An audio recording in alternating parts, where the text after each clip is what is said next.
តែដែលអ្នកគ្រូកាយឲ្យនៅលើក្តារខៀនទាំងអស់គ្នាណាកូនកូនតោះកំណែកិច្ចការផ្ទះកូចូលរកពាក្យនៃផ្ទុយនឹងពាក្យសុភមង្គលផ្ទុយនឹងពាក្យអពមង្គលថ្លៃថ្នូរផ្ទុយនឹងពាក្យថោកទាបវិជ្ជាផ្ទុយនឹងពាក្យអវិជ្ជាសិលធម៌ផ្ទុយនឹងពាក្យអសិលធម៌ក្រអូបផ្ទុយនឹងពាក្យស្អុយគុណផ្ទុយនឹងពាក្យទោសចាកូនកូនតើកិច្ចការផ្ទះរបស់កូនកូនបានត្រឹមត្រូវដូចអ្នកគ្រូដែរឬទេប្រសិនបើកិច្ចការផ្ទះរបស់កូនមិនទាន់បានត្រឹមត្រូវទេសូមកូនកាយកិច្ចការផ្ទះនៅលើសៀវភៅកិច្ចការផ្ទះរបស់កូននៅផ្ទះរៀងៗខ្លួន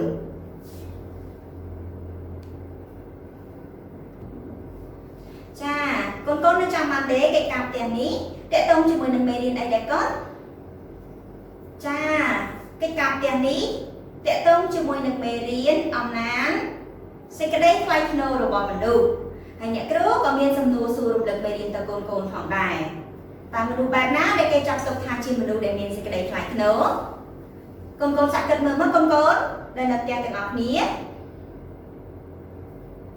ចាមនុស្សដែលគេចាត់ទុកថាជាមនុស្សដែលមានសេចក្តីថ្លៃថ្នូរគឺជាមនុស្សដែលមានសិលធម៌ប្រកាន់សច្ចៈគុណធម៌ស្មោះត្រង់និងមានមនសិការវិជ្ជាជីវៈផងដែរគឺមនុស្សបែបនេះហើយដែលគេចាត់ទុកថាជាមនុស្សដែលមានសេចក្តីថ្លៃថ្នូរចាអ្នកគ្រូមានសំណួរបន្តទៀតសួរទៅកូនកូនផងដែរតើមនុស្សមានសិលធម៌ល្អគឺជាមនុស្សដែលមានអត្តចរិតបែបណាតើកូនកូនសាក់ឆ្លើយមកកូនចាមនុស្សដែលមានសិលធម៌ល្អគឺជាមនុស្សដែលចេះគោរពចាស់ទុំចេះអធិស្ឋានឲ្យគ្នាចេះជួយគ្នាទៅវិញទៅមកផងដែរដែលគេចាត់ទុកថាជាមនុស្សដែលមានសិលធម៌ល្អនៅក្នុងសង្គមចាអរគុណច្រើនកូនកូនទាំងអស់គ្នាដែលបានចូលរួមឆ្លើយសំណួររំលឹកមេរៀនជាមួយនឹងអ្នកគ្រូក៏មានរូបភាពមួយបង្ហាញដល់កូនកូនផងដែរអញ្ចឹងកូនកូនចាំមើលរូបភាពទាំងអស់គ្នា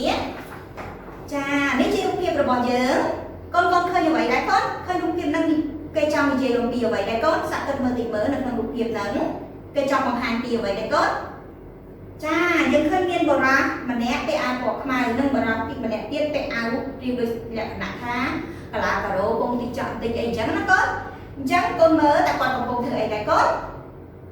ចាគាត់កំពុងតែជូនថវិកាទៅបរិសម្នាក់ទៀតមើលមុខទៅបរិសម្នាក់ហ្នឹងគឺគាត់មើលមុខទៅស្រងូលស្រងាត់ក្រៀមក្រំដូចជាមានទុកចឹងកូនកូនសាក់គិតពិចារណាមើលថាបរិសម្នាក់នៅពាក់អាវខ្មៅនេះគាត់ជាមនុស្សបែបណាដែរកូនចាបរិសម្នាក់នេះគាត់បានជួយបរិសម្នាក់ទៀតដោយចិត្តធម៌សន្តោសប្រនៃជួយគ្រាគ្នាក្នុងគ្រា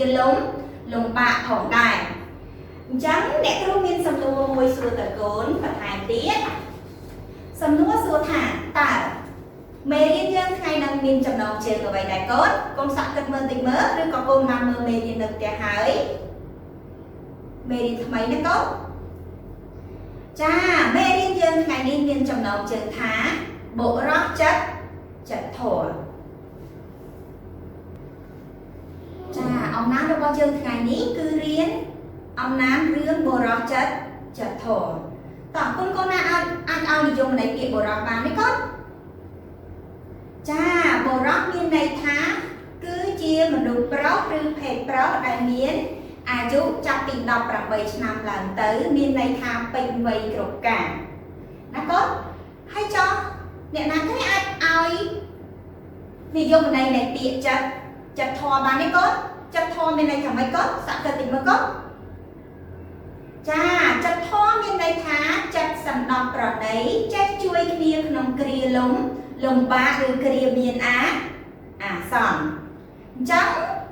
យើងមើលចំណងជើងមេរៀនយើងគឺបុរសចិត្តធម៌អ្នកណាគេដឹងថាបុរសចិត្តធម៌មានន័យថាម៉េចកូនចាបុរសចិត្តធម៌មានន័យថាគឺជាមនុស្សប្រុសដែលចេះជួយគ្នាក្នុងគ្រាមានអាសន្ន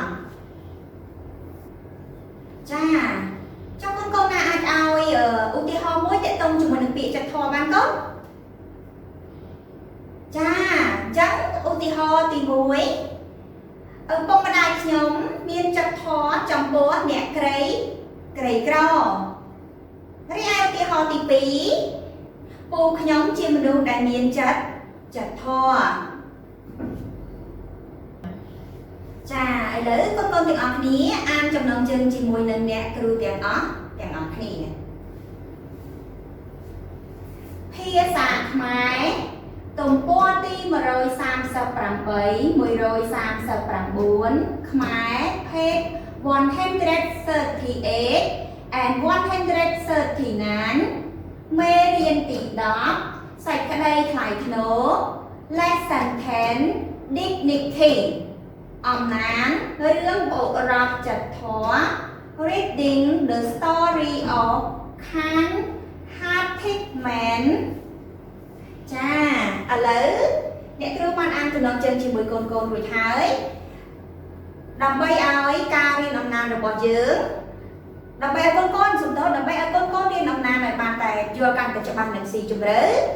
អ្នកគ្រូក៏មានពាក្យកន្លឹះសម្រាប់បញ្យល់កូនបន្ថែមផងដែរឥឡូវកូនអានពាក្យកន្លឹះជាមួយនឹងអ្នកគ្រូទាំងអស់គ្នាណាកូនតោះយើងចាប់ដើមសិក្សាពាក្យកន្លឹះ1សេដ្ឋីថ្នាក់ពាក្យជានាមមានន័យថាអ្នកមានទ្រព្យឧត្តមអ្នកមានទ្រព្យច្រើនអ្នកមានធំ2ឧទាហរណ៍ពូសុកជាសេដ្ឋីចិត្តល្អម្នាក់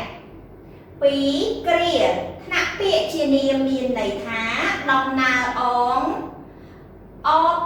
គីអងឧទាហរណ៍បុរសកំសត់បានជួយគ្រាលោកសេដ្ឋី3សន្លប់ថ្នាក់ពាក្យជាកិរិយាសព្ទមានន័យថាបាត់ស្មារតីមិនដឹងខ្លួនដោយភ័យឬត្រូវរបួសដំណំខ្លាំងជាដើមឧទាហរណ៍ចៅបានវាយដំលោកសេដ្ឋីរហូតដល់សន្លប់4ប្រញាប់ថ្នាក់ពាក្យជាកិរិយាសព្ទមានន័យថាបង្ខំឲ្យញាប់ធ្វើឲ្យញាប់ឧទាហរណ៍ធីតាប្រញាប់ទៅផ្សារ5កំសត់ថ្នាក់ពាក្យជាគុណនាមមានន័យថាដែលខ្សត់អត់ឃ្លានក្រីក្រលំបាកឧទាហរណ៍មីងសំកំសត់ជាងគេនៅក្នុងភូមិចាឥឡូវអ្នកគ្រូសូមអានពាក្យកន្លឹះម្ដងទៀតជូនដល់កូនចាអានទាំងអស់គ្នាជាមួយនឹងអ្នកគ្រូម្ដងទៀតសិក្សាពាក្យកន្លឹះ1សេដ្ឋីថ្នាក់ពាក្យជានាមអ្នកមានទ្រព្យឧត្តមអ្នកមានទ្រព្យច្រើនអ្នកមានធំឧទាហរណ៍ពូសុកជាសេដ្ឋីចិត្តល្អម្នាក់2គ្រាថ្នាក់ពាក្យជានាមមានន័យថាដំណើរអេងអងគីអងឧទាហរណ៍បុរសកំសត់បានជួយគ្រាលោកសេដ្ឋី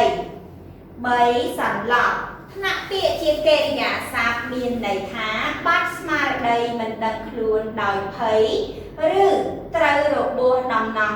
ខ្លាំងជាដើមឧទាហរណ៍ចៅបានវាយដំលោកសេដ្ឋីរហូតដល់សន្លប់4ប្រញាប់ថ្នាក់ពាក្យជាកិរិយាសព្ទមានន័យថាបង្ខំឲ្យញាប់ធ្វើឲ្យញាប់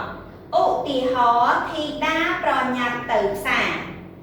5កំសត់ថ្នាក់ពាក្យជាគុណនាមមានន័យថាដែលខ្សត់អត់ឃ្លានក្រីក្រលំបាក